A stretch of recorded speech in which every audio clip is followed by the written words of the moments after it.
জাতীয় দলের জার্সিতে তাকে সর্বশেষ দেখা গিয়েছিল ইংল্যান্ডের বিপক্ষে ওয়ানডে সিরিজের শেষ ম্যাচে। এরপর থেকেই জাতীয় দলের ম্যানেজমেন্টের ভাবনায় তিনি ছিলেন না। তবে নাসিরের জন্য হয়তো জাতীয় দলের প্রবেশের দরজা খুলে দিতে যাচ্ছে চলতি ইমার্জিং কাপ। বাংলাদেশ দলের প্রধান নির্বাচক মেনাজুল আবেদিন নান্নুর কথায় সেটা স্পষ্টভাবে ফুটে উঠেছে।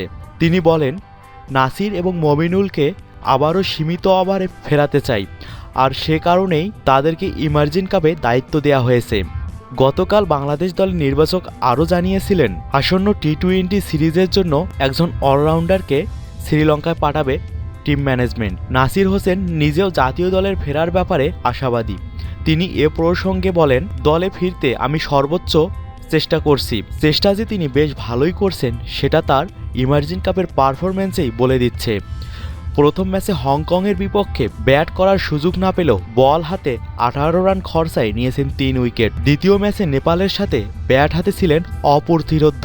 দলকে বিপর্যয় থেকে একাই টেনে তুলেছেন, করেছেন অপরাজিত সেঞ্চুরি, ছিলেন ঘরোয়া লিগেও সেরা ফর্মে। 109 গড়ে 3 ম্যাচে রান করেছেন 328, ছিল একটি ডাবল সেঞ্চুরিও। নিজের সেরা ফর্মে থাকা অবস্থায় জাতীয় দলে আবারও অন্তর্ভুক্তি আশা করতেই পারেন নাসির।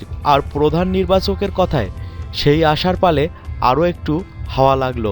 মিস্টার ফিনিশারের ভক্তদের হয়তো আর খুব বেশি অপেক্ষা করতে হবে না।